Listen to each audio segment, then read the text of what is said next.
Bueno, good morning, buenos días. Let me introduce myself. I'm José Ignacio Torreblanca, the head of the European Council on Foreign Relations Madrid office. I'm here to moderate a panel in a series of events relaunching Europe, jointly organized by the German Embassy in Madrid, the European Commission delegation, the Bertelsmann Foundation.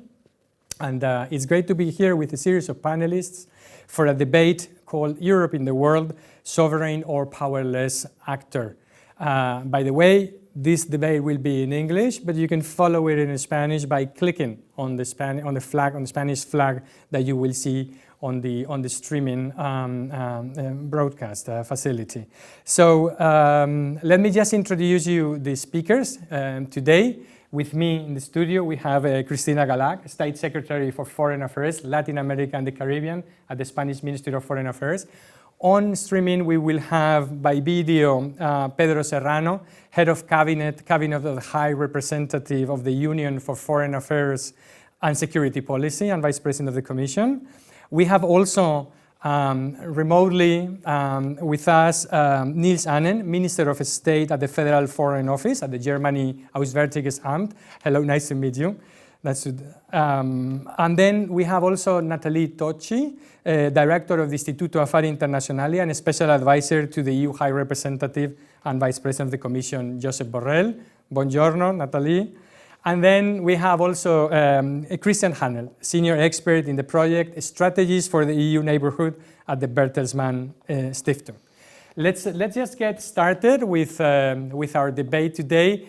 We have roughly the two parts for this debate. In the first one, what I have described or maybe as the talk. You know, the European Union has to do the talk. President of the Commission, Ursula von der Leyen, has spoken of a geopolitical commission. Vice President Borrell has spoken of the necessity of the EU to speak the language of power. And of course, the EU needs a strategy, needs to defend a vision of the world. And in this geopolitical commission, we've been discussing, especially in the context of the pandemic and COVID, the idea of strategic autonomy and how the EU should take up to itself with its duties. Well, the change in the American presidency will no doubt represent also a new horizon for European foreign policy, and it's in this context that we want to discuss a bit what is the strategy now for the European Union and how should the European Union look at the world. Let's then first invite Mr. Pedro Serrano to discuss the EU foreign policy record and the challenges under this question, Europe in the world, sovereign or powerless actor. And then I will go back to the panel. Thank you so much. No, thank you very much for having me and inviting me to participate. I'm very sorry I cannot be with you in Madrid, but glad to and that I cannot be directly engaging with your very distinguished panelists, who most of them are very good and close friends of mine. So I really regret that, but happy to be here and to share some views. I have to say these views are my own, so you cannot hold the European Union responsible for anything that I will say or comment upon. It's only my own personal take on these matters. And I'm always a bit puzzled to be honest, I'm a bit irritated by the kind of title you put to this. So in the sense, are we a sovereign actor? Are we helpless? And this questioning about the European Union and how helpless it is in confronting challenges is something that I've been witnessing over the last 20 years that I've been working for the European Union. And I always ask myself, why is this? And you can have a positive interpretation of why people ask themselves all these existential questions about the European Union. The positive one is, in reality, we're all very much aware that we need a strong European Union. And we want to encourage the European Union to become a more self-aware actor and to become stronger and to develop the capacities that we need. And in that sense, if you look at this commission and the High Representative has sent a very powerful message from the beginning, saying the Union needs to learn to speak the language of power. And the Commission and the President of the Commission has also sent a very strong message from the outset. And talking about this geopolitics, this is not just about trade or transport or communications as if they were different policies. All this has a sense, and the sense is given greater strength to the European Union also internally, certainly in facing its internal challenges, but in facing as well its external challenges. And I think that's the big challenge that we have ahead of us. There's also a negative way, and there's a bit of Schadenfreude. One has the feeling sometimes in the way this question is asked, and because there are a number of actors, international actors, that don't want the European Union to be a strong international player. And they don't want it to be a strong international player because it is a more threatening and more challenging actor to them. And they very much prefer to deal with member states separately, although because member states separately are much weaker. It cannot face and give a response as we can collectively. And on top of that, we live in a period of what one could call renationalization. And we see this externally, where big national actors are trying to take the scene, and multilateralism is being not neglected or despised, but it's been downplayed. And then what we can achieve together as a community versus what can be achieved by powerful global or regional actors. We've seen a lot of that lately. But we also have that problem a bit inside the European Union, where we have a number of policy and political movements, rather more than policy, political movements that are playing, again, very strong the national card.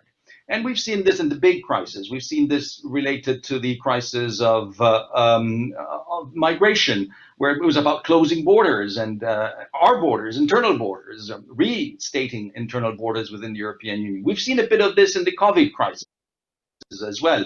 The initial reaction of all member states has been a chacun pour soi, and trying to deal with it, not becoming fully aware that only coming together and managing this together would we be able to confront this. So despite the fact that we are in this renationalization, be it internally or externally, I want to take the question in the positive sense that we all agree that we do need a stronger European Union if we want to be effective in facing the challenge.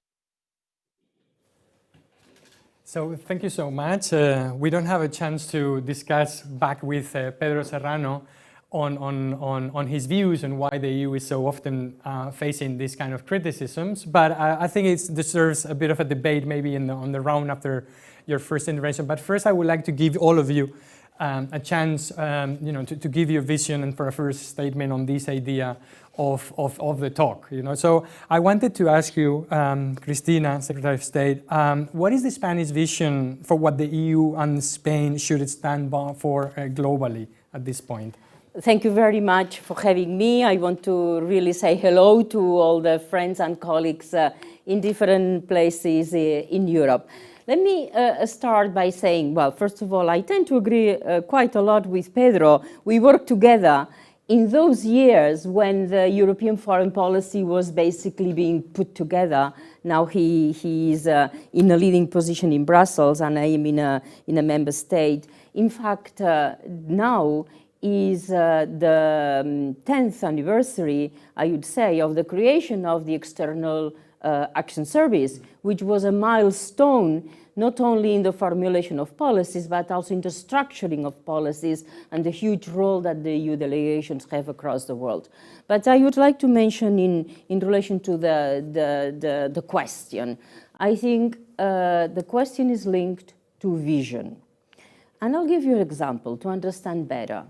Brexit is a result of a country that distances itself of the common vision. And the stronger and the more united member states behind the vision, the stronger and more united the European Union, and the stronger and more united the foreign policy of the European Union. And I would like this to apply, for example, now, currently in the European Union, we see issues that it's very hard to say we are united. And that fragilizes the European Union. On top of that, we have a situation which is of great international transitions, but they are being done. The transitions, energy transition, ecology transition, digital transition, they are being done in a moment of great transformation, of disarray, of fundamental challenges posed by geopolitical confrontation. So this has both an impact in the process of formulating policies of the European Union. And if I take the EU-Spanish angle, I would like to mention how close we are in terms of the unity of the EU policies and the Spanish strategic policies. And all that, Green New Deal, blue economy, white economy, inclusion, etc. And that there is a difficult translation of the implementation of these strategic policies with the day-to-day issues. I'll give you an example. We agree on green transition and digital and equality, but we face a European Council in a couple of weeks that is going to be quarreling about, having difficulties on the multilateral financial framework, on issues relating to the new generation Europe, or an issue relating to enlargement, or on issues relating to Turkey, or on issues relating to China. We thought this semester was going to be a semester that we could look at the relations EU-China and China, the United States from another perspective, and we are changing. So this to reach, to my mind, a point that even if we have fantastic alignment of the strategic visions and policies, the daily formulation is complex. In the case of Spain, I would like to add that we have acted in a super constructive manner in support of the rotating presidency, and we are very satisfied that some of the issues that are fundamental for us on our foreign policy, Latin America or the Mediterranean, we have seen support, and it is also not just support, but for us to be able to influence the international agenda from a constructive point of view. We still have many difficulties on issues relating to migration, where what comes up from Brussels does not go into the direction that we think is the needed. We will have probably time to discuss it in the walk the talk part. But in general, let me underline that for us that we are solidly behind the vision, although we see not all the member states are agreeing that we are solidly behind the EU strategic agendas formulated by this Commission. We are solidly behind the idea that was mentioned by Pedro of power. We see ourselves as well as a country that will push the areas in which we think are of strategic importance for us, and will also be hopefully benefiting from the support that we will get from the European Union. Great, thank you, State Secretary. Let me now move to the German presidency to Minister Ahnen. Very often Germany and France have held different views on strategic autonomy, on transatlantic relations. Maybe during the period under Trump, we've been united against the vision which was prevailing in Washington. Now a new opportunity opens. Minister, you've given an interview this morning, I believe, to La Vanguardia, in which you lay out your views on how the Biden presidency will impact on the European Union possibilities to act in the world. Could you please elaborate on this point a bit further for our audience? Thank you, Minister. Yeah, with pleasure. Thank you very much. It's good to see you, Christina, although only virtually. And we are very happy to have that opportunity. And also thank you very much for your comments in respect to our rotating presidency. And as you mentioned, Latin America, you know, that this is also something close to my heart, and we're trying to to continue our close cooperation. But thank you for the question. And look, first, let me make a comment towards the German-French cooperation and dialogue and role also within the European Union. I believe everybody knows that that relationship remains crucial. It has been a crucial relationship for the development of the European Union, for our movements towards stronger integration in the past. And it has always been a cause also for, controversial debates. Sometimes if Germany and France have been cooperating very close, for example, ahead of a European Council, some member states had the impression everything was already, pre-cooked and voiced some concerns. If there was disagreement between Germany and France, we heard criticism that as big countries, we need to assume more leadership on this. So that hasn't really changed. And I observed some of the debates, the recent debates, some comments coming from Paris, some comments coming also from Berlin, for example, our defense minister. But in substance, I'm not so concerned. France had always had a more, I don't know if I should call it holistic history in looking also at the transatlantic relationship. But in substance, there is not much of a disagreement. We had 4 difficult years with the Trump administration. Nobody can neglect that. And Germany has somehow involuntarily been in the center of some of the criticisms of President Trump. However, our relationship cannot be defined by one person. And if you look at our long-term interests, and that's what we need to focus on as a government, the European Union and the United States share many long-term interests, and that's what I believe is important. So I see a great many opportunities with the incoming Biden administration, and that's what I mentioned in the interview that you quoted. I also believe the president-elect sent a very strong message, selecting people who have experience in working with allies, people who know Europe, European leaders, and that's good notice. And that's offering us an opportunity that we cannot afford to waste for a new start in the transatlantic relationship. But at the same time, and I believe that's a little bit what President Macron was pointing to, it's not a good strategy for Europeans to rely on an electoral decision that another country is going to take. We may have our sympathies, but we cannot afford to put all our eggs in one basket. The American people will decide about their government and about the way forward.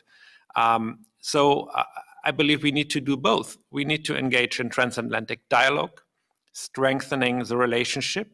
And Christina already mentioned some of the real challenges. And the real challenges are climate change, are the big global questions. It's also how to deal with China. And there are many opportunities to reinforce our alignment. But at the same time, not every disagreement will go away. And if I can be very frank with you, who knows what the election in the United States in 4 years will bring? I have no prediction.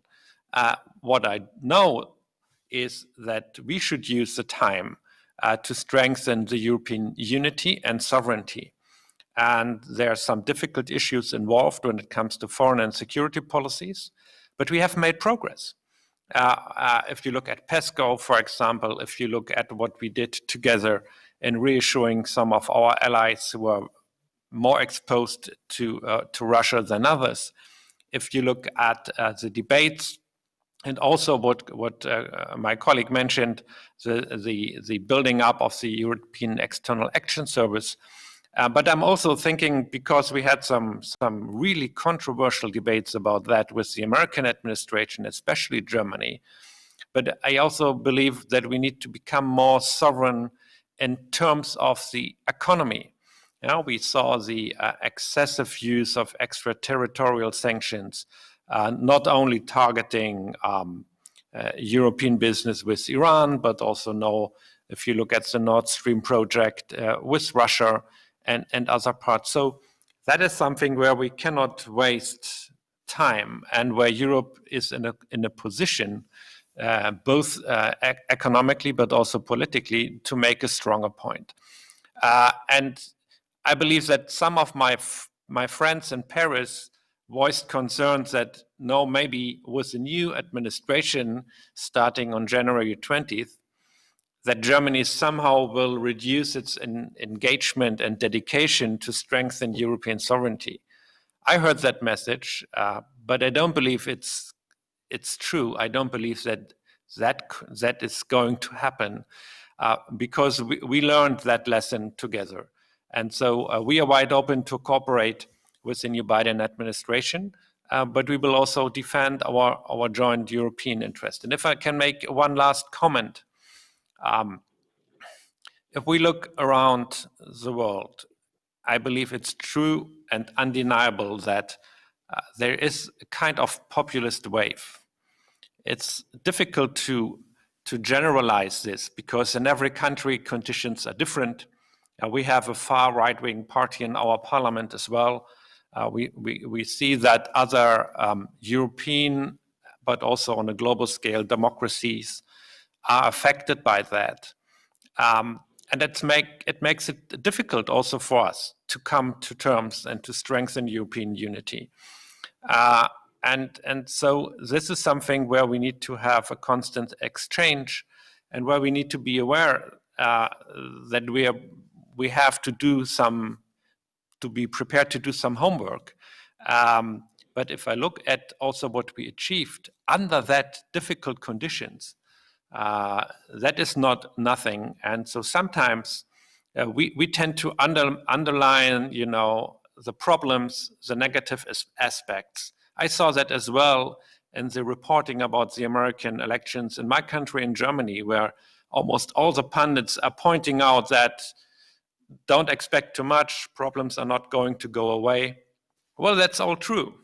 But nevertheless, it's offering us a unique opportunity. And so sometimes it's also a little bit about public messaging. And I believe not only as a representative here on this panel of the rotating presidency, we need to have a more, self-confident, optimistic, positive attitude. Sometimes messages are also defining a little bit the space that you generate to act. And I stop here. Thank you very much. Thank you so much, Minister. No, you're quite right that problems may not go away. It's enough not to adding new problems, as President Trump used to do every tweet to us. So just by stopping adding new things, maybe that would be great for everyone. Let me turn to Nathalie Tocci. You were behind the drafting of a global strategy sometime before, in the first European security strategy, which Christina will remember very well. The European Union said that Europe has never been more prosperous, more free, and more surrounded of peaceful friends. Nothing to do with the situation right now, unfortunately. And now, after advising Federica Mogherini on being co-responsible for the drafting of this EU global strategy, you're now a special advisor also to the Vice President Borrell, to the High Representative. Tell us, Nathalie, what is the talk now? What is the piece of advice that you're giving Vice President Borrell, High Representative Borrell, on how to do this kind of talk and the vision that the EU should have in these times of crisis with the pandemic and the crisis of multilateralism? Well, I mean, let me be the party pooper on this panel, which is really out of character, because normally on panels I'm the optimist. But I'm afraid that I'm not such an optimist on these topics these days. And if I were to sort of say in one catchword what my line is stop talking, start acting. And let me sort of elaborate a little bit what I mean by all this.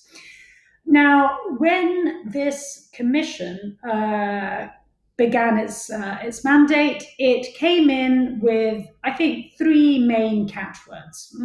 The first was green, the second was digital, and the third was geopolitical. I'm not very fond of the term geopolitical. I think it's more apt to think of this as global. Geopolitical is kind of has a bit of a retro feel, which I don't think really captures what we're trying to do in the world. But anyhow, I mean, the idea is that rather than simply being a political commission, which is what the previous commission was, now we were going to be geopolitical, which I think what was meant was we were going to have that political role on a global scale. And truth be said, if we take those 3 pillars, let's say, it was precisely on that third one that a lot of the legwork had already been done by that previous commission. Now, I would say largely because in the previous 5 years, there was a complete inability to agree on internal European matters. Very little progress was done on Eurozone reform, a terrible failure, in my view, in dealing with the so-called migration crisis. So on these more internal questions, there was, frankly speaking, not much progress being made in the previous 5 years. On top of this, obviously, there was the whole Brexit debacle. So, these were tough years for the Union internally.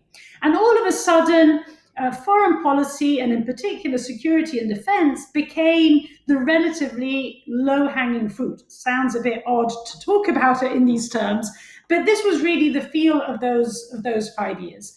And indeed, in those 5 years, a number of things were done in terms of, I would say, not only setting out the vision, I mean, you made reference to the global strategy, but also setting in place a number of instruments and mechanisms. There was PESCO, there was, Niels was kind of referring to much of this. There were the first decisions over the European Defence Fund, the decision over the military planning and conduct capability. So a number of kind of, let's say, building blocks were set in place. Then came this commission, and in particular came COVID. Now, what did the pandemic do? I think the pandemic, well, not the pandemic, but I would say our leaders did a really good job at, quote unquote, using the pandemic to substantiate 2 of those 3 pillars.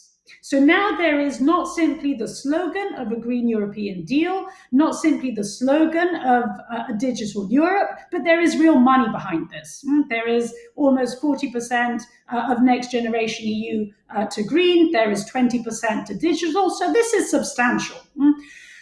Now, what happened to geopolitical? I'm afraid it's kind of off the radar screen. And it's off the radar screen, although we had started actually with this being the one area where the more legwork, as I said, had been done. What I see at the moment, to be honest, is a lot of attention being devoted internally rather than externally, and a lot of attention being devoted away from security and defense and on to socioeconomic matters. Now, as a citizen, I say, I think that's perfectly fine, and I think it's perfectly understandable. As a foreign policy expert, I can't not notice that this is actually dampening to a very large extent our ambitions on the global scale. So in this context, what is it that we're doing? So we talk. We have talked when we have written about strategic autonomy, sovereignty, the language of power. So we've really talked this up quite a lot. We have written documents. And then what did we do? We talked about it some more. And then we wrote more documents. And now we're working on a strategic compass as well. Where is the action? Now, we can talk all we like about the fact that we need to prepare better for the next crisis. But hey, the crises are already here. And what is the reality? The reality is that the United States is not looking after those crises. And much as we will fall in love, and we are already much in love with a Biden administration, the Biden administration is not going to come and settle Libya and Nagorno-Karabakh and Belarus and Ukraine for us. Others are. Others are and have stepped into the vacuum. We know that Russia has, we know that Turkey has, we know that the UAE has, we know that Saudi Arabia has, we know that Iran has. So we know what happens when we don't act. And this is really not about getting the vision right. We have the vision. I mean, if we rewind back to Christina's days, when, during the time of High Representative Solana, some of the more and the most ambitious things that we did, think about Operation Atlanta, think about Operation Artemis, were done in days in which we didn't have strategies and sub-strategies and MPCCs and PESCOs and all of the like, which, mind you, of course, I think these are important, but they are important to the extent to which they're used. And if we don't act, what we end up with is precisely what we've seen over the last few weeks, i.e., phony disagreements between the French president and the German defense minister, as Niels was referring to, which are not real disagreements. They're apparent disagreements simply because the action is not there to demonstrate what is it that we actually mean when we talk about autonomy. Okay, this is excellent and very powerful. I think it brings us very nicely into also the second part of the debate. So we will keep some of these points there, but also we can comment on them right here. Let me just now turn for this last round to Christian Hanelt. We've been talking a lot about the supply side of EU foreign policy, right? But not very much about the demand side, which is also something which Pedro Serrano referred to in his introduction. Are citizens demanding more EU foreign policy, or are they demanding less foreign policy, or be left alone, do it yourself? This is something which member states should do. And as Pedro said, there are these two kinds of criticisms by public opinion: those who want more and don't get enough of it, and those who think that maybe the EU does too much and therefore they would have less of it. What are your views looking at the data that you have in your projects and in your foundation and in your work, Christian? Thank you so much. Yeah, thank you, Jose, to have me on this very distinguished panel in a very interesting debate. Yes, European citizens want a more active European foreign policy. I can provide you with some opinion poll data collected by Bertelsmann Stiftung survey project EU Opinions. If you follow the question, should the European Union play a more active role in world affairs, 80% of the respondents in 27 EU member states said yes to this question just 2 months ago in September 2020. And these are 10% more than in July 2015, when EU Opinion started to raise this issue for the first time. So since 5 years, we note that the consent, the agreement about the issue of a more active role for the European Union in world affairs is continuously increasing. And our opinion survey tool, EU Opinions, can also provide figures for specific EU member states. And in our context today, with the Spanish and the German angle, I can tell you, respondents in Spain show the highest scores of consent with 89%. Germany runs with 83%. So a high level of agreement of our people to a more active joint EU policy is important on the one hand.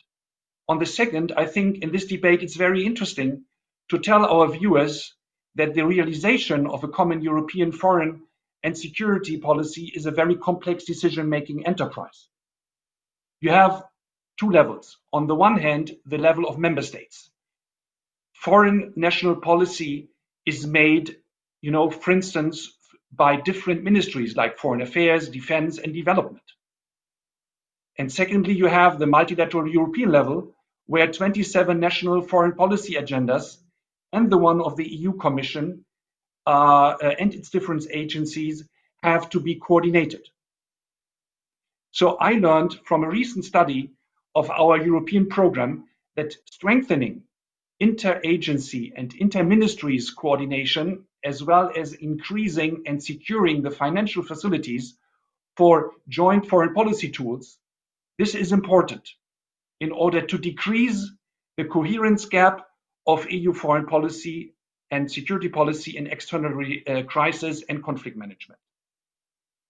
In practice, If we look to the EU southern neighborhood, for instance, there is a quite small coherence gap in the way how the EU positions and policies of the European Union and member states towards how to deal with the Iranian nuclear program since years. You know, you have the EU High Representative and the EU3, Britain, France, and Germany, who run smoothly together. While in the opposite, maybe until recently, the impact of European foreign policy was weak in the Libyan conflict and war, also because of confronting interests of key EU member states like France and Italy. So the most challenge of a real impact and decisive EU foreign policy are the crises, what Nathalie Tocci told us, that is in the direct neighborhood, not only Libya and Iran, but also Syria, the Israeli-Palestinian conflict, Turkey, up to Ukraine and Belarus. And I also assume what State Minister Annan said, that there are now 4 important years with the Biden administration where the diplomatic political way of dealing with each other will be more multilateral and will be more accountable. But the problems in our neighborhood, that are the ones where the European common foreign and security policy has to show its strength.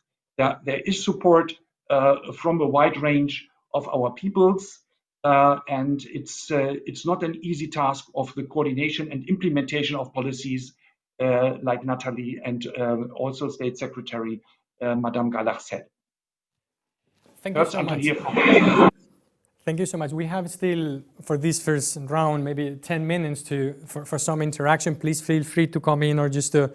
I wanted to follow up maybe with a question for all the panelists, maybe in particular to Christina, to something with Nathalie referred to, that in the past it was easier maybe to do the work and then to rationalize ex post. Why is it that, you know, this first commission, the first mandate by Solana could achieve a lot of things despite not having all the tools, whereas later on we found out that once we had the Lisbon Treaty, we put all those instruments on the table, but then nothing much happened. How would you explain that contrast? Well, I wouldn't want to idealize the past, because everybody knows it was very hard as well. But I want to go back to the question of the vision.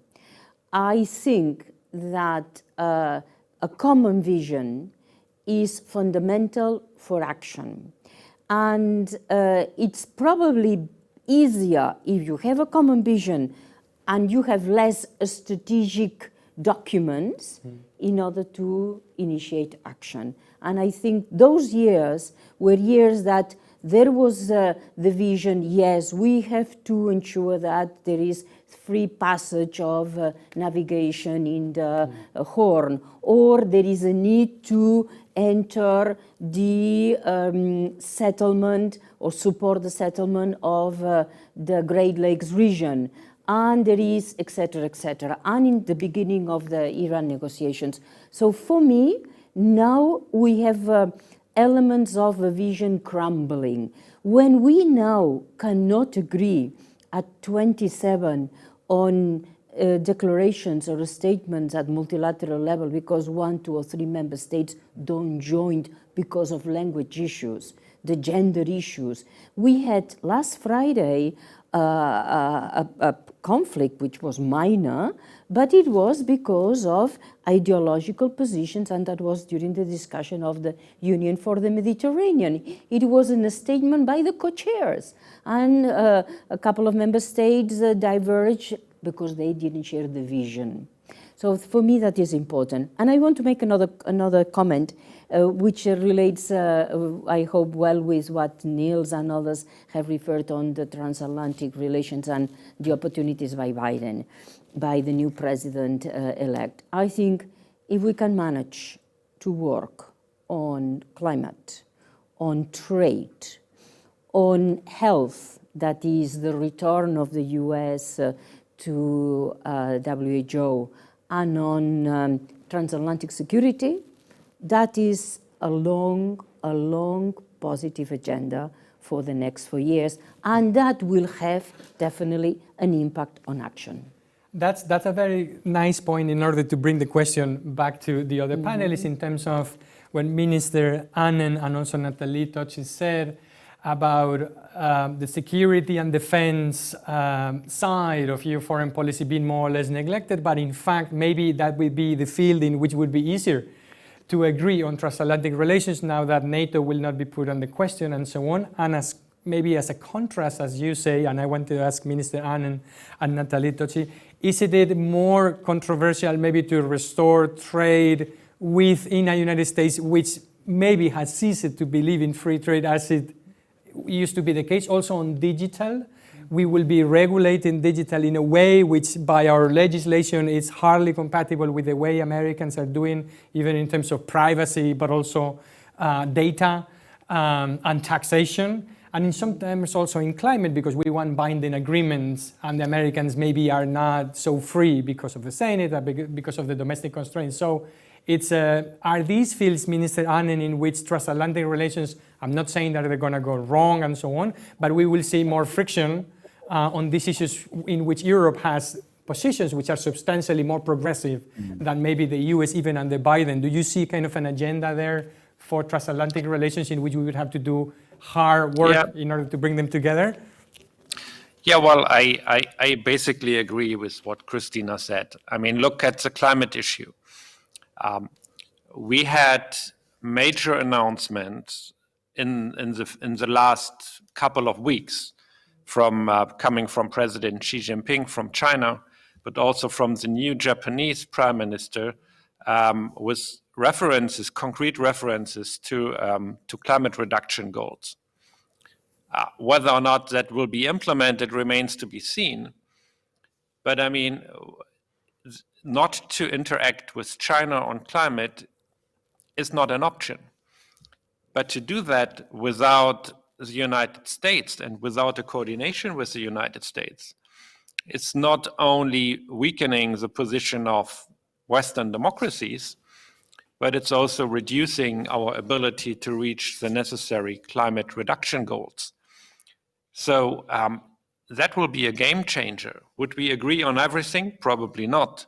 But to see that high-level nomination with former Secretary of State John Kerry, somebody who knows every important actor here in Europe, is an embodiment of a policy change. And that's important also for governance issues in general.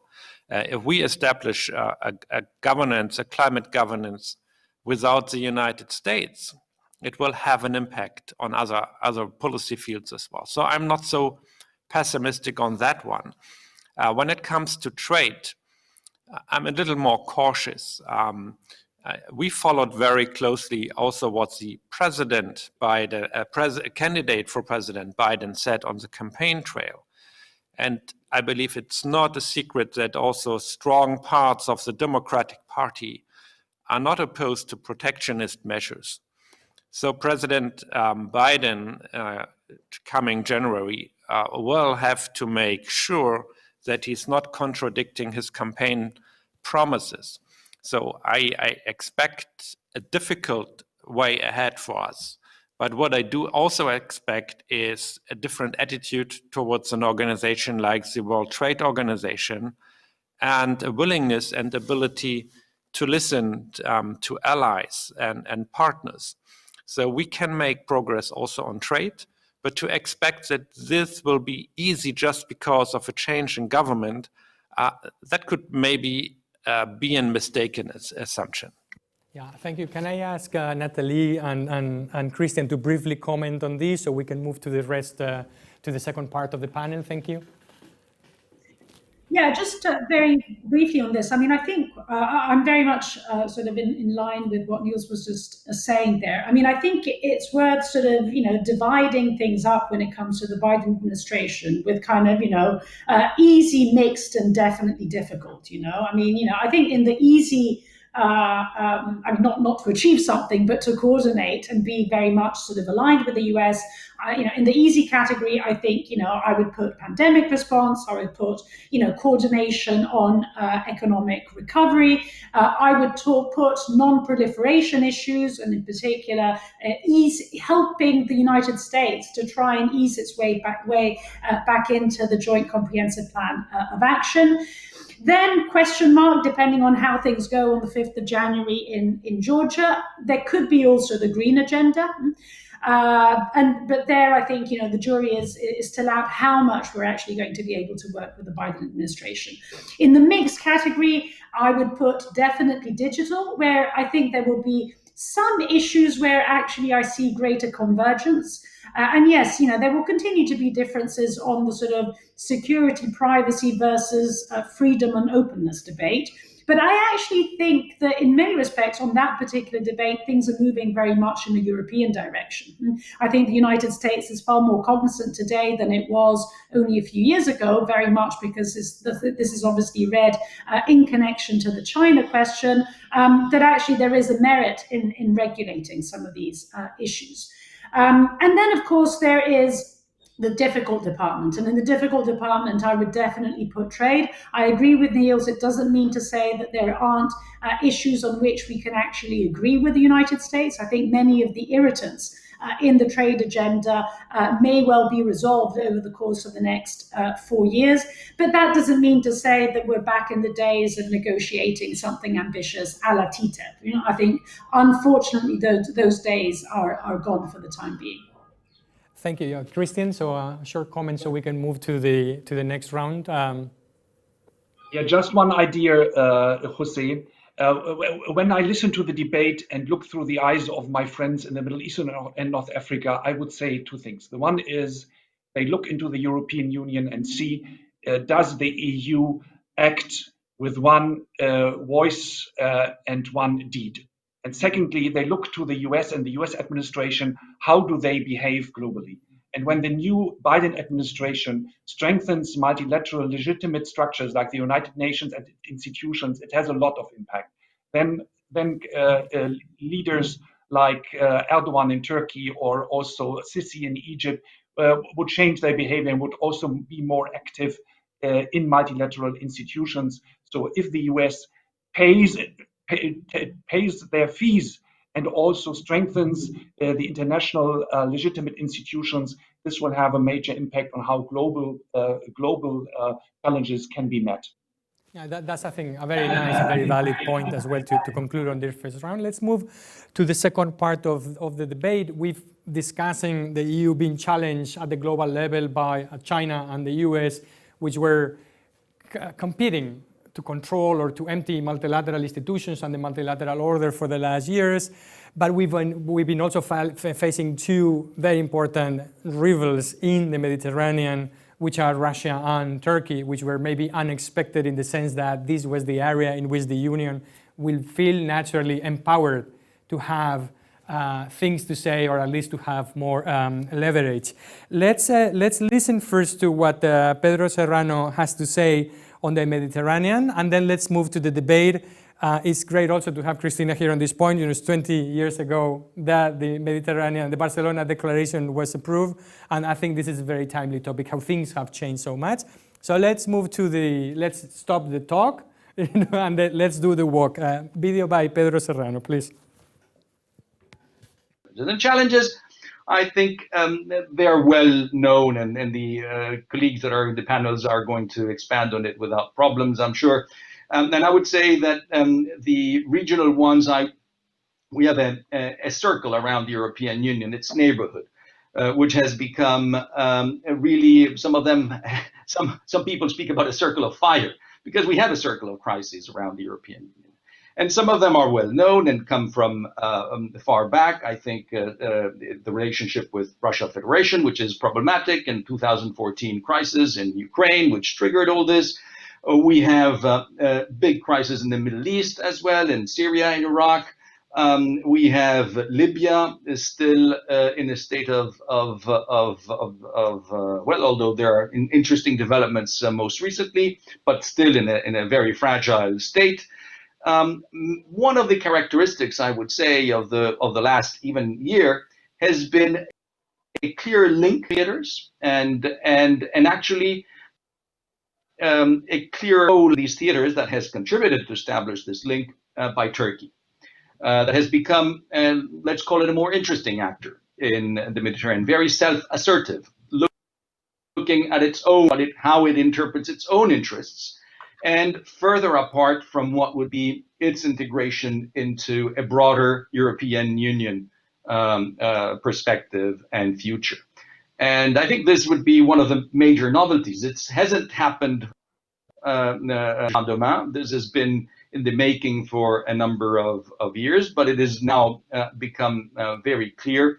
And this is one of the, let's say, the big game changers in the last year or a couple of years of where we are. The big power game, it's well known, and China has become this acteur incontournable with, I think, 2019, the 2019 strategy on China already defining the relations that the European Union needs to establish with China and the various ways in which China interacts with the European Union, be it as a partner, competitor, and rival. And that remains. So we have been developing, I think, a number of tools in order to understand how we address better the challenges of this type of actors, not only China, also Russian Federation, other actors as well, and the need in reality to be able to protect our interests more effectively. And to protect those interests, it's not only about external action, it's also about internal action. It's about how we protect our industry, technology, the internet or cyber penetration, which is very hybrid threats, or what some even call cybrid, because most of what comes from the hybrid domain is entering through the cyber door. Disinformation inter alia, but disruptions to patient networks, to management of systems for big companies, etc. So all these are tools that we are refining, and the way we interact with big actors, but also obviously non-state actors, has risen our awareness of the need to be more effective in dealing with this. And then, if just to close a bit, the picture, the global picture, of course, the relationships do not stop in neighborhood and with the big powers. We have relations, regional to regional relations with all the regions in the world, and I want to highlight the relations with Africa as a key element of for the future. For the present, and even more for the future stability of Europe. And probably in Africa, although we talk about Africa as it was one country, 54 countries, very different centers of crisis in Africa itself, and a variety of interest and of countries. But in general, one does have the feeling that this century is going to be crucial for the stabilization and for the destiny of Africa as a continent. And we have an interest as Europeans to continue betting on this and investing on this. And the African Union, which is an organization, a regional organization, very much based on the same principles and values that we uphold, democracy and human rights and fundamental freedoms, has to be the vertebral column that will articulate the development of Africa in the future. And there are other actors, international actors, active as well in Africa that may have other agendas. So we have to become even more aware of this and invest more heavily in Africa. So I think here, in terms of a general geographic presentation of challenges, of course, it would not be totally complete if I did not refer to the threat of terrorism, which continues to loom largely over Europe, and not only Europe, most of the world, most of the Muslim world, which is the biggest victim of this new brand of extremist terrorism. And this will remain with us for the foreseeable future. We are trying to deal with it in a more sophisticated manner, through de-radicalization, with a strong investment in the cyber world, because the cyber world is also the main tool for the extension and the propaganda for these kind of terrorist activities. But many other actors with whom we have to engage more closely, and state actors as well, in support of our efforts in fighting the scourge of terrorism. So I just wanted to make that additional point. And well, okay, and I'll add another point, sorry. On this cyber, if we look at spaces, there are three spaces that in the last years have been more to the forefront. And the cyberspace is definitely one of them. And even now, when we look at development of defense capabilities, we're thinking as well on the cyberspace. Outer space, which will continue, unfortunately. I remember when I started my career a long time ago, I was dealing with the peaceful users of outer space. Seems almost a very wishful thinking at present. And the final one is the maritime space. I just wanted to highlight how the maritime space has become more contested recently. And if we want to be able to address many of the challenges and to have a presence, a global presence, maritime space becomes of strong interest. And with this, I really do an initial presentation. Thank you very much. Well, on this note, on maritime spaces, I think we very nicely can walk into the walk, but also, you know, there's a lot of sea around us, and we wanted to discuss the Mediterranean, as Christina said. You know, we've been discussing the vision, but we need also a problem-solving approach, you know, to approach this region in trying to actually be meaningful, get leverage, and solve the problems. Let me do the panel this time in reverse order, so we will end with you, Christina, and if we keep it short as you did. By the way, congratulations in the first round in keeping to your 5 minutes. We will still have some good 10 minutes for a round. So, Christian, the ring of fire to which Mr. Pedro Serrano has made reference to, you know, how do we deal with it? How, in a problem-solving approach, with your project strategies for the EU Southern Neighborhood, in which you're working at the Bertelsmann Foundation. Thank you, Christian. Let me start with a personal note, because State Secretary Christina mentioned a lot the Barcelona process. So 25 years ago, we just celebrated this event, and 28th of November is now the International Day of the Mediterranean. And I was, as a representative of Bertelsmann Stiftung, in this huge NGO civil society forum, which went in parallel to the ministerial meeting 25 years ago in Barcelona, and 25 years ago it was a different time. There, the European Union was a strong actor in the Mediterranean, and there was a lot of space for NGOs to work and to interconnect with each other. Today it's different. Like Pedro Serrano said, in the Mediterranean there are even military interventions by the neighbors of our neighbors, Russia, Turkey, Iran, Saudi Arabia, and the Emirates from the Gulf, and it is interesting to observe. And here our project wants to give a scientific contribution. We compare the policies, the regional and the foreign policies of Russia and Turkey, Iran and Saudi Arabia with each other, and so that we can see how, unfortunately, most of these countries do not share the European Union support for transformation and resilience in our direct neighborhood. And we think we need to know more about how these countries interact with each other.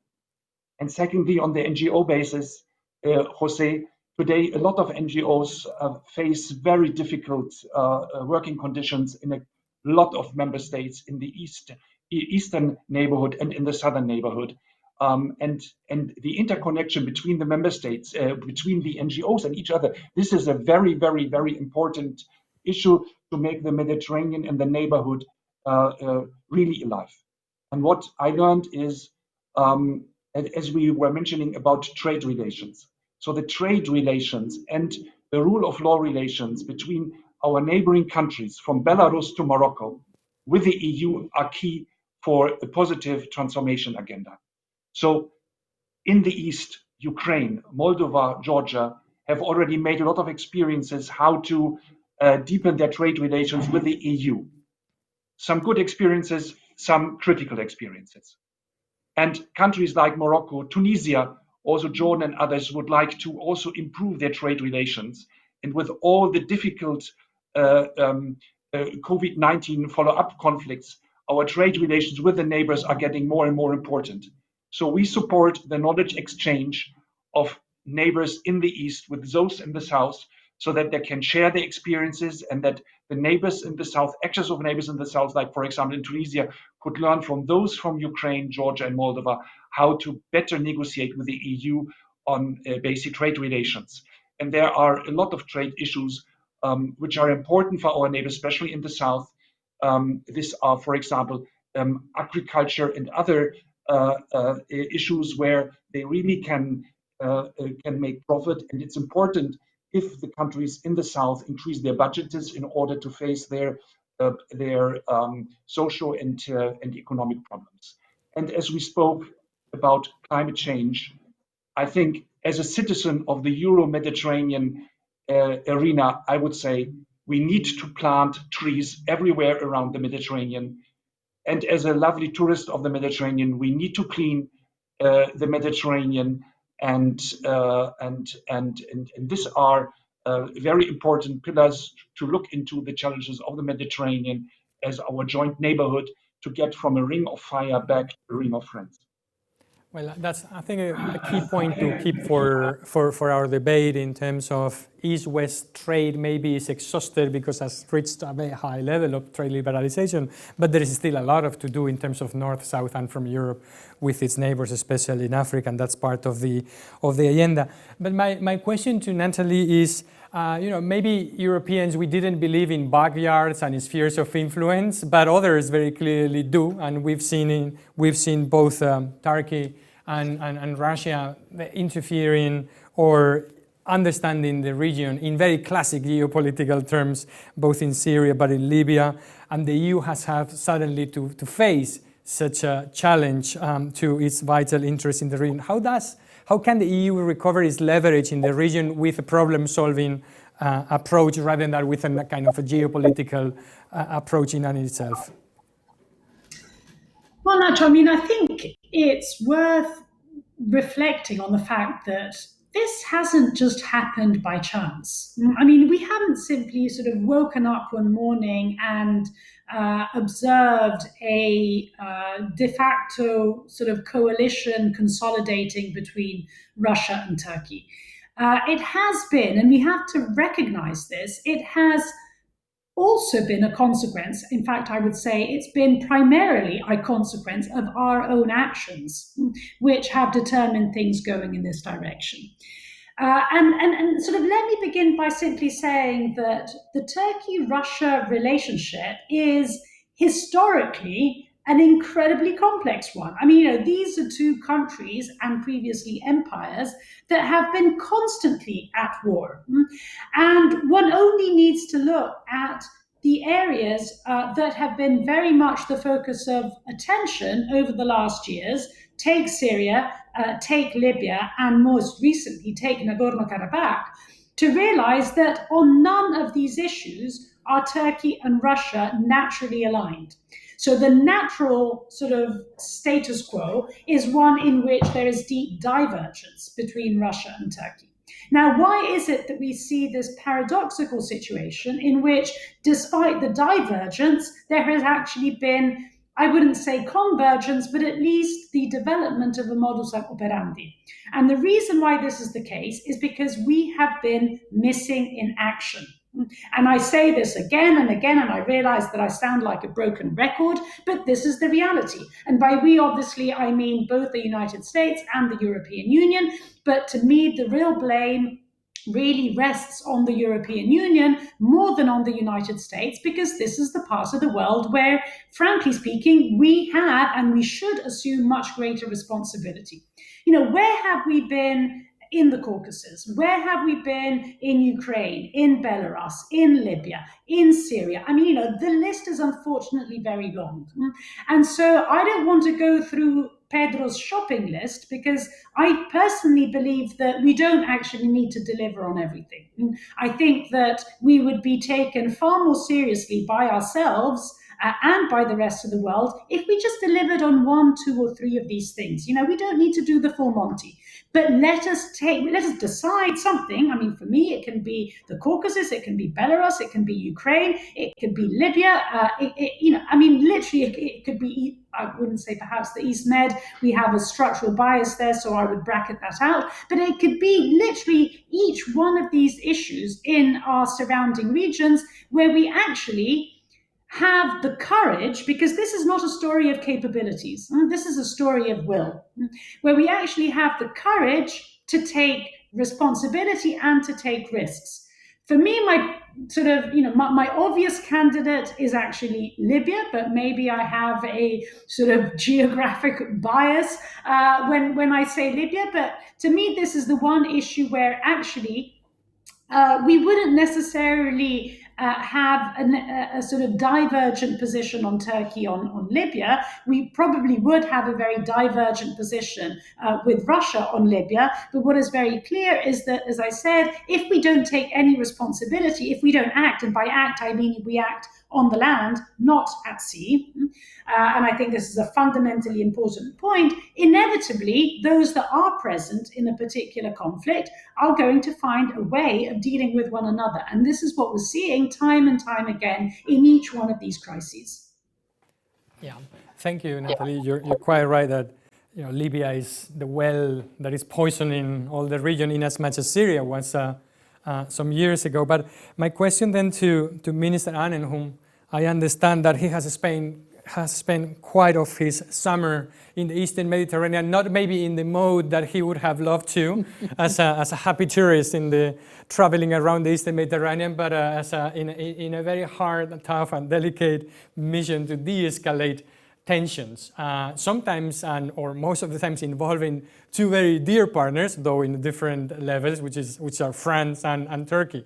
Maybe we don't envy your summer, Minister. It might have been quite complicated, but tell us a bit, how this is being seen from Germany and what is the long-term, well, not vision only, but short-term strategy for the region.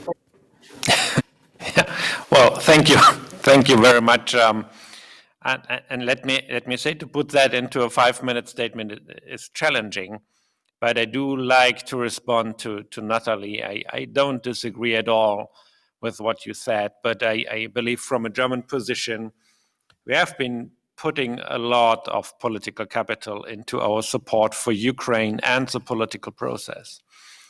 While it remains open to judgment how successful we have been, but I think we clearly identified also the political or the geopolitical, if you will, significance of that. And also the same goes for Libya. And I couldn't agree more, and I believe we saw that more European unity on Libya, which was a point that we made and a goal that we worked to achieve, made a difference. I cannot predict whether or not the recent process will be successful, but to put political capital, but also resources into a process, like the Berlin process, has an effect. And it's now the only political, reference for all the negotiations that we are seeing. And we have a clear interest in not letting Libya become a new kind of Syria with maybe even permanent bases from external actors, military external actors. So having said that, I believe one part of your question regarding the Eastern Mediterranean, of course, refers to Germany's relationship with Turkey. And I want everybody here to understand that for us, that is not just one normal bilateral relationship. Germany has, because of so many people living here, citizens with Turkish family background, has a vital interest to keep Turkey within the club, if I may say so in a more colloquial way. And I had the impression also in the days where we saw a real specter of military of military clashes between two NATO member states in the Eastern Mediterranean, that there were not many political forces left able to talk with Ankara on the highest level. And that's what the Chancellor did, and that's what Foreign Minister Maas did with their respective counterparts. But I also have to admit that the list of conflicts that we have to address in these kind of negotiations and talks is growing, and it's concerning to us. And so Germany has tried to navigate a little bit between very legitimate expectations from our friends in the European Union, especially, of course, because they have been exposed to that new, or well, to not that new Turkish policy, especially Greece and Cyprus, of course, but also other actors who have voiced very recently disappointment about the not so clear position of Germany. I understand that. On the other hand, I believe it's not in Europe's interest to cut off any political high-level relationship. And that's not only true for the European Union, that's also true for the debates that we are going to have within NATO. But I'm not so sure whether or not we will be able to avoid even an additional round of sanctions, because we have not seen a more constructive behavior of Turkey in many parts. And that also reflects the internal situation of Turkey, where democracy remains significantly under threat. So, but to also be very clear,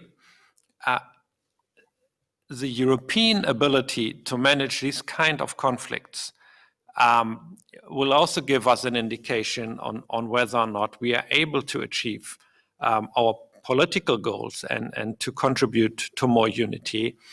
And Turkey, like Russia, is not going to go away. There will be an important, decisive actor in our European neighborhood. So we need to increase our unity, but we also need to find a way under these extremely difficult circumstances to remain engaged with Turkey. And I can tell you, we don't believe that it's by accident the recent incident that we saw regarding the German frigate Hamburg as part of the Operation Irini. So we have a real conflict right now, but we still hope that there will be a way to solve it via diplomatic channels. Thank you so much. I think that's a great point. I'm sure Natalie would want to, afterwards, to come back on this, and we're going to continue discussing Libya and the role of the EU there. But let me just give you the floor, Christina, on one thing which I know which is very close to your heart, which is the anniversary of the Barcelona process. For sure, 25 years ago, we were all younger. That's no wonder, no question about that. We were also very well meant. Now, if turning years has an advantage, is that we should become wiser, right? At least the good thing of becoming older is that you're supposed to become wiser.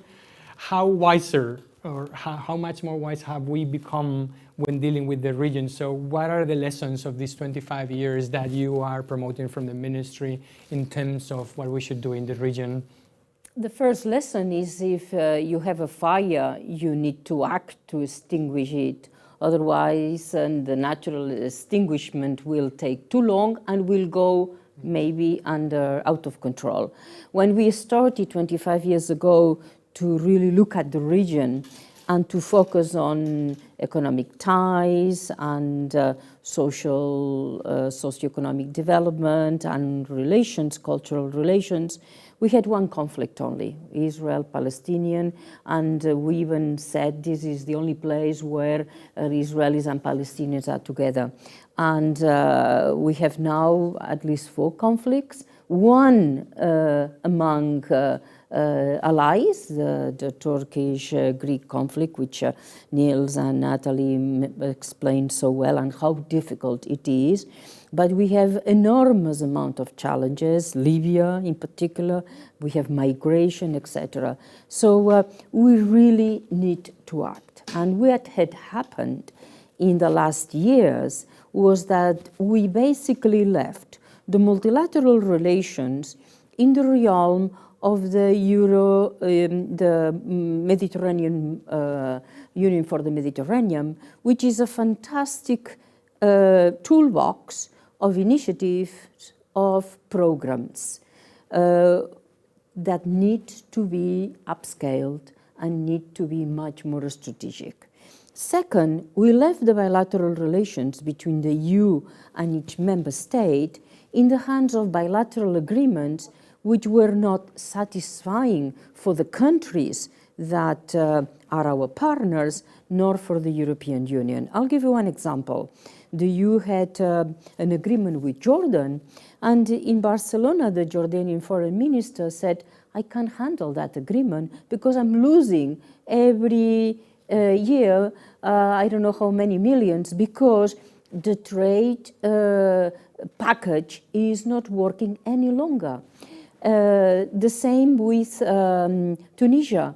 We had an enormous amount of financing support arriving after the spring, but there was no ability, no structures domestically to really absorb the support. So we really need to look at this region again, individually, collectively, and that's what we tried to do the last 2 days in Barcelona, and we hopefully will take a number of actions as a follow-up. First of all, is going to be a strategic discussion by our leaders in December in the European Council, and we expect early February communication, which sounds a very bureaucratic word, by the Commission, but should give some tools. I think it is important that we focus on the region. What happens there is of our interest. We have conflicts like the Libyan one, that because there has been some wise and good work, attention, Niels was explaining of the role done in Libya, and Natalie as well, things are advancing, and what we really have to bear in mind that unless we combine the strategic, economic, social policies, and we link them to the needs of the population, which are the same as the needs of our population, green economy, blue economy, digitalization, taking care of youth, employment, these people are growing in terms of population at the speed that Europe is not, and they come to us because there is no sufficient development. We see now in the new wave of migration through the Atlantic channel, which has been reopened, that those that arrive to the Canary Island are young people. Some of them, in fact, most of them were employed in sectors that due to the pandemic are down, like tourism, like industries linked to tourism, and there is no way of employing them any longer, so they choose to move. So action, definitely, after the strategic analysis that we hope we will take from the meetings last 2 days, and we shouldn't forget that this is just going to go away as an extinction on its own. We really need to get its act together. Okay, let me go in this then final round, maybe first to Natalie and Christian, and then so Minister Annen can close also the panel if he pleases. Natalie, I know there is maybe quite a long shot in saying this, but Germany had also very similar issues with Russia in trying to make the difference between the regime and the person, the relations, long-term trade, and also at the end applying sanctions to Russia, which have stayed there. Is there any kind of, and then that's also of course the question for Mr. Annen, is there a time in which we have to learn to make this difference between the regime, in a sense, between populism, between Erdogan and the long term of interest, and maybe come to the conclusion that these two things do not go together, that we have to decouple and to act differently? I guess it's very complicated, right? But I was wondering whether you see any parallelism in how the EU has to get Turkey right and what the Turks want, which is maybe not exactly what Erdogan's want. Natalie. Let me start off by, and I really wanted to say this because I don't want to be misunderstood, to paying tribute to many of the things that Niels was saying. And I think we really need to pay tribute to what Germany has been doing recently. I mean, this has been the member state that has done the most on many of these incredibly difficult issues in at least two ways. First, by trying to cobble together a European consensus when other member states have clearly been sort of rowing in a very, very different direction. I mean, one thing is to speak European, quite another is to actually be willing to moderate and change one's own national positions for the benefit of getting to European consensus. And I really do feel very strongly that Germany has been doing this in recent months, in recent years, on many of the questions that we've been discussing. A second aspect where I think we really ought to pay tribute to what Germany has been doing has been in terms of being indeed proactive, particularly when it comes to diplomacy. I mean, I think what Niels personally has done and Germany in general has done in the Eastern Mediterranean and hopefully will continue to do, what has been done over Libya and will continue to do, I think is incredibly important. Now, do I think this is sufficient? Well, obviously, no, I don't think that it's sufficient. I think that there should be greater willingness, not just in Germany, I mean, everywhere else in Europe, to take greater risk. Particularly when risk does also have a military component to it, which of course is the most difficult thing for us as Europeans to do. But I think it is important, and I say this as a non-German, as an Italian, to really pay tribute to a lot of the work that Germany has been doing. Now, on your question of the sort of Turkey-Russia parallel. No, I think that this is something which is fundamentally different. And let me explain why. Yes, we have similar views in terms of the domestic situation in Russia and Turkey. Obviously, these are two countries in which authoritarianism has been taking root, in which we are not on a wonderful rosy path towards democratization. So in this respect, yes, indeed, there are similarities. On foreign policy, though, I think that whereas I personally, at least, cannot think not possibly, with the exception of the JCPOA and the Middle East peace process, which does not exist, I cannot think of any other foreign policy question on which we are actually aligned with Russia. I think that with Turkey, the picture is far more nuanced. I think that on Turkey, there are far more foreign policy questions in which we can work, even when it comes to Erdogan's Turkey. And I think it's important for us to make that distinction as Europeans. But the other far more fundamental reason why I think that we shouldn't lump these two countries into the same box is that Russia has demonstrated, or Putin has demonstrated, that he's out there to harm European liberal democracies. I mean, he presents himself as a leader of the illiberal world.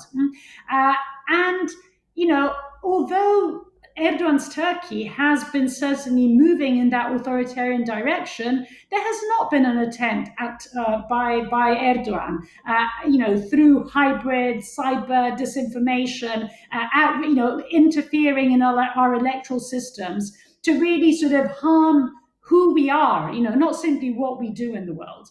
And I think this is a sort of fundamental distinction that we really ought to keep in mind.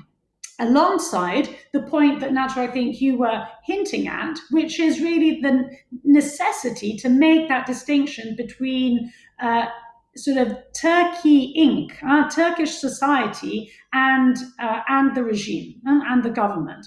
I mean, this is a country which has basically been led by a single leader since 2002, in which rights and freedoms have been going, at least since 2008, 2009, certainly not in a positive direction. And yet it is a country in which elections show that, sort of close to 50% disagrees and has the courage to disagree.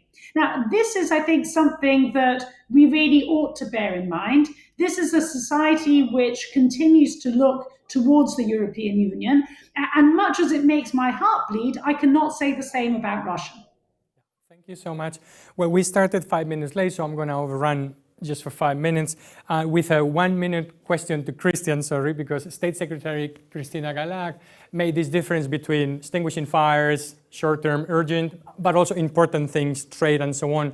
Do you fear that the pandemic and this introspective or this kind of preoccupation with socio-economic issues within the European Union will affect or impair our ability to reach out on this long-term agenda in the southern neighborhood and in particular with Africa? You are making a very important point. The socio-economic consequences of the COVID-19 crisis, which we feel in Europe, and which has an impact on the economies, especially also in Spain and in Italy and in France. And these countries are very much related to the economic developments in North Africa.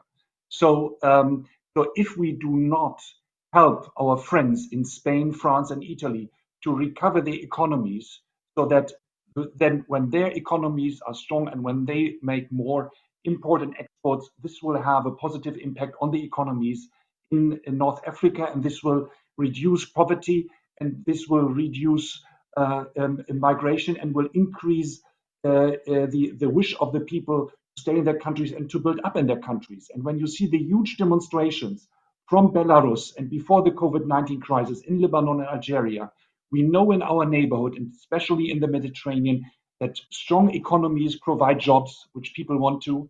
Rule of law reduces corruption, which people desires, and legitimate governments that provide good services, especially after Corona. This is what people still claimed when they go on streets, when they continue demonstrations, and this we might have to keep in mind when we want to stabilize and make resilient our neighborhood, what is very important.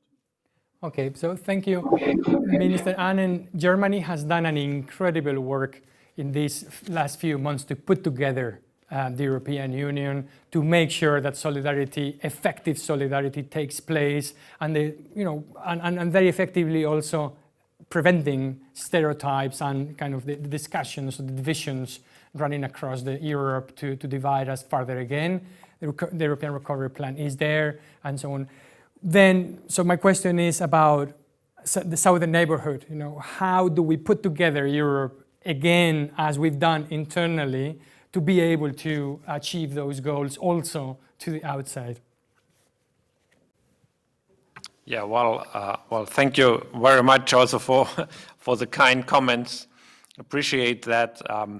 I already mentioned in the very beginning in greeting my colleague Christina that also Germany has been very active in supporting the efforts to strengthening the southern dimension of our neighborhood policy. And I also believe, because the economic impact of COVID-19 was just mentioned by Mr. Arnold, that if we look at some of the Latin American countries, the effect of COVID-19 is really devastating.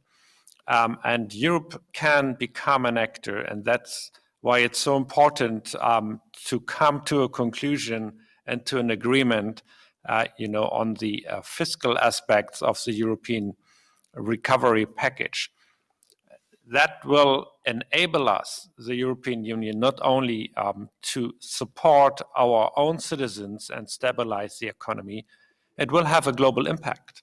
And if we do it in a smart way, supporting the green recovery, as Christina just mentioned, we can strengthen our relations not only in our neighborhood, especially in the southern neighborhood that is predestined to play an important role there, an even more important role than in the past, but also beyond the European shore. So but that is really the key decision, I believe, for the upcoming month and years.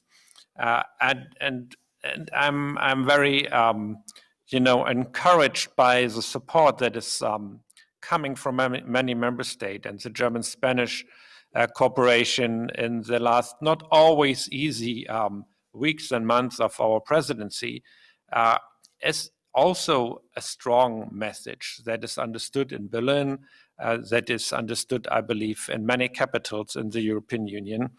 And as Brexit was only mentioned very briefly in the beginning, I also believe that, if I may say so as a non-diplomat, but a politician, without criticizing anybody here, but I believe we saw a higher Spanish profile in the